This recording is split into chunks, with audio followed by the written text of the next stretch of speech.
स्वागत है आपका हमारे चैनल में। मैं रानी गुप्ता आपके साथ। बड़ी खबर सामने आ रही है। आपको बता दें कि यूसीसी को लेकर के अब सुप्रीम कोर्ट ने भी हरी झंडी दिखा दी है। जिस तरीके से यूसीसी को लेकर के उत्तराखंड और गुजरात की सरकार ने कमेटी गठन करने की बात कही थी, तो इसको लेकर के सुप्रीम कोर्ट में एक याचिका दायर की गई थी। अब इस याचिका पर आज सुनवाई हुई, जिसके बाद सुप्रीम कोर्ट ने ऐतिहासिक फैसला लिया और कहा कि यूसीसी पर कमेटी गठित करने का और फैसला लेने का राज्य सरकारों को पूरी तरीके से इसकी छूट है। राज्य सरकार को यह शक्तियां प्राप्त है। आपको बता दें कि जब से देश में यूसीसी की बात छिड़ी है, तब से लगातार विपक्षी पार्टियों का यही कहना रहा है कि बीजेपी देश को बर्बादी की ओर ले जा रही है और देश में यूसीसी कानून लागू नहीं होना चाहिए। फिर वो कांग्रेस पार्टी रही हो या फिर सपा की पार्टी रही हो, सारी पार्टियों ने ही तकरीबन इस बिल का विरोध किया है। देखने को मिला कि 2022 के विधानसभा चुनाव में इस बिल को लेकर के मुद्दा और भी ज्यादा गर्मा गया था। अब सुप्रीम कोर्ट में इस मामले को लेकर के सुनवाई हुई, तो सुप्रीम कोर्ट ने सीधे तौर पर इसे हरी झंडी दिखा दी है और जो इस कमेटी को लेकर के याचिका दायर की गई थी, उस याचिका को पूरी तरीके से कोर्ट के द्वारा खारिज कर दी गई है। आपको बता दें कि उत्तराखंड सरकार ने एक कमेटी का गठन किया था। गुजरात सरकार ने भी इसके लिए कमेटी गठित करने का फैसला लिया था और इन दोनों ही राज्य सरकारों की कमेटी गठित करने के फैसले को चुनौती देते हुए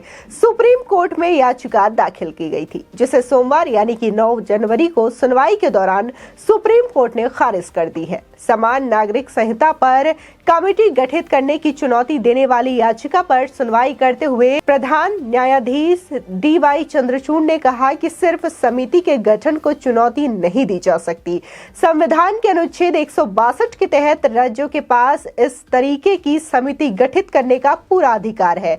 आपको बता दें कि उत्तराखंड सरकार ने पिछले साल यानी कि 27 मई 2022 को सुप्रीम कोर्ट की पूर्व जस्टिस रंजना प्रकाश देसाई की अध्यक्षता में एक विशेषज्ञ समिति का गठन किया था। बता दें कि उत्तराखंड सरकार के द्वारा गठित समिति को राज्य में समान नागरिक संहिता के अध्ययन और क्रियान्वयन की जिम्मेदारी सौंपी गई थी। बीते दिनों सरकार ने समिति का कार्यकाल 6 महीने के लिए बढ़ाया था।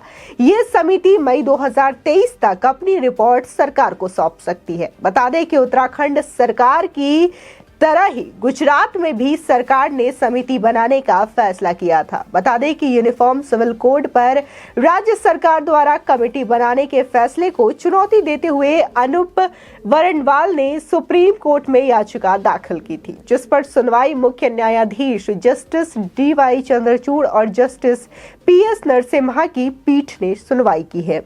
सुनवाई के बाद CJI ने कहा कि सिर्फ समिति के गठन को चुनौती नहीं दिया जा सकता। संविधान के अनुच्छेद 162 के तहत राज्य के पास इस तरीके की समिति गठित करने का पूरा अधिकार है। बता दें कि समान नागरिक कानून पर कमेटी गठित करने का फैसला लेने वाला उत्तराखंड देश का पहला राज्य है। उत्तराखंड के बाद गुजरात सरकार ने पिछले वर्ष विधानसभा चुनाव से पहले समिति बनाने को लेकर फैसला लिया था। पिछले साल 29 अक्टूबर को गुजरात विधानसभा चुनाव से पहले राज्य सरकार ने समान नागरिक संहिता को लागू करने के बारे में अध्ययन करने वाली समिति को बनाने का फैसला लिया था। बता दें कि गुजरात के गृह मंत्री हर्ष संघवी ने कहा था कि चुनाव आदर्श आचार संहिता लागू होने से पहले समिति गठित कर ली जाएगी। बता दें कि जिस तरीके से उत्तराखंड सरकार ने पहली बार यूसीसी को लेकर के बात रखी थी और कमेटी गठित की थी, ताकि देश के जो तमाम नागरिक हैं सभी को, चाहे फिर वो किसी भी धर्म से आते हो, किसी भी जाति से आते हो, सबके लिए एक समान कानून होना चाहिए। चाहे फिर वो मसला शिक्षा को लेकर के हो, जमीन को लेकर के हो या फिर शादी विवाह को लेकर के हो, इन तमाम चीजों को लेकर के एक तरीके का कानून सभी नागरिकों के लिए देश में लागू करना आवश्यक है। ऐसा बता करके उत्तराखंड सरकार ने यह फैसला लिया था और इसके लिए कमेटी गठित की गई थी, जिसके बाद देखने को मिला कि गुजरात सरकार ने भी यह फैसला लिया था और गुजरात में भी यूसीसी लागू करने के लिए एक कमेटी बनाई गई थी, ताकि जो कानून हो और इसको लेकर के और क्या क्या चीजें इसमें शामिल की जा सकती है, इसको लेकर के स्टडी करने के लिए कमेटी का गठन किया गया था। अब इन दोनों ही राज्यों के द्वारा जो गठित की गई कमेटी थी उसको चुनौती देने के लिए सुप्रीम कोर्ट में एक याचिका डाली जाती है और कहा जाता है कि इस कमेटी को बर्खास्त कर दिया जाए और यूसीसी को लेकर के जो स्टडी होनी है इस कमेटी के द्वारा उसको निरस्त कर दिया जाए। लेकिन सीधे तौर पर सुप्रीम कोर्ट ने यह कह दिया है कि सिर्फ कमेटी गठित करने भर से हम उसे निरस्त नहीं कर सकते, बर्खास्त नहीं कर सकते, बल्कि इस अपील को ही खारिज कर दी गई है सुप्रीम कोर्ट के द्वारा। आपको बता दें, इसी के साथ ही देखने को मिला था कि जब यूसीसी को लेकर के देश में बहस काफी ज्यादा तेज हो गई थी तो संसद में बीजेपी सांसद किरोड़ी लाल मीणा ने एक प्राइवेट बिल पेश किया था यूसीसी को लेकर के, जिसमें यूसीसी का ड्राफ्ट बताया गया था, जिसके बाद संसद में इसको लेकर के बहसबाजी और भी ज्यादा तेज हो गई। फिर चाहे वो सपा के नेता रहे हो, आरएलडी के नेता रहे हो या फिर देश की तमाम विपक्षी दलों के नेता रहे हो, सभी जो कि लगभग तुष्टीकरण की राजनीति करते हैं, उन तमाम विपक्षी पार्टियों का यही कहना था कि बीजेपी देश को डुबा रही है, देश को अंधकार की ओर ले जा रही है इस तरीके के यूसीसी कानून को ला करके।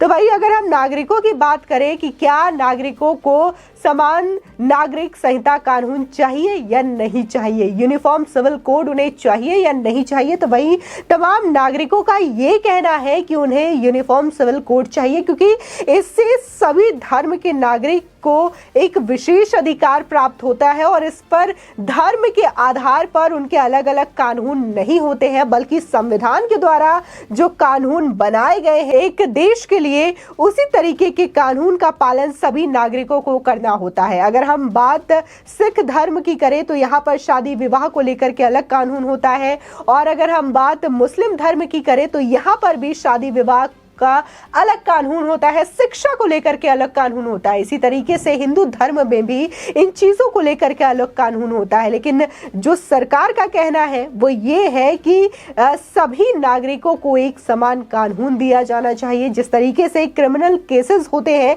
जिसमें क्राइम किसी ने भी किया, सजा जो है वो संविधान के मुताबिक मिलती है, कोर्ट के मुताबिक मिलता है, उसी तरीके से इन सारी चीजों में धर्म का एंगल ना बनाया जाए, बल्कि जो सभी के लिए ठीक हो उसी तरीके का कानून बनाना आवश्यक है। बता दें कि इसको लेकर के तमाम जो विपक्षी दल हैं लगातार राजनीति करते हुए नजर आए थे, चाहे फिर वो कांग्रेस पार्टी हो, सपा पार्टी हो, आरएलडी हो, तमाम ऐसी पार्टी है जिन्होंने बार बार इसको लेकर के विरोध दर्ज कराया है। और सीधे तौर पर जिस तरीके से सीए को लेकर के लोगों को बरगलाने की कोशिश की गई थी विपक्षी पार्टियों के द्वारा, तो कहीं ना कहीं यूसीसी के द्वारा भी यही करने की कोशिश की गई थी।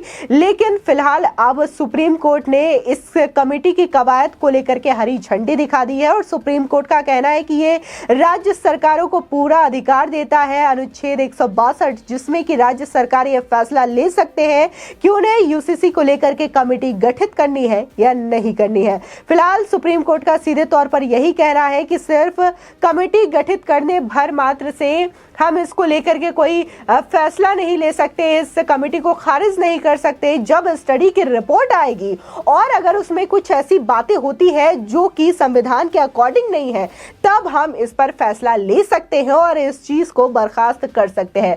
फिलहाल ये बीजेपी के लिए बड़ी जीत मानी जा रही है, क्योंकि इन दोनों ही राज्यों में बीजेपी सरकार चल रही है। फिर चाहे हम उत्तराखंड की पुष्कर सिंह धामी की बात करें या फिर गुजरात में भूपेंद्र पटेल की बात करें, इन दोनों ही राज्यों में बीजेपी की सरकार है और दोनों ही राज्यों ने पहले यूसीसी का मुद्दा उठाया। देखने को मिला कि देश में हालांकि उत्तराखंड ने इस मुद्दे को सबसे पहले उठाया है, क्योंकि उत्तराखंड में पुष्कर सिंह धामी की जो सरकार है वो चाहती है कि उनके देश के नागरिक, उनके राज्य के नागरिकों को एक समान अधिकार मिले। सभी नागरिकों का जो अधिकार है वो एक तरीके से हो, फिर चाहे वो शिक्षा का अधिकार हो, जमीन का अधिकार हो या फिर शादी विवाह का अधिकार हो। फिलहाल आपकी इस खबर पर क्या राय है हमारे कमेंट सेक्शन में जरूर बताएं। आगे की और भी अपडेट के लिए चैनल को सब्सक्राइब करना ना भूलें।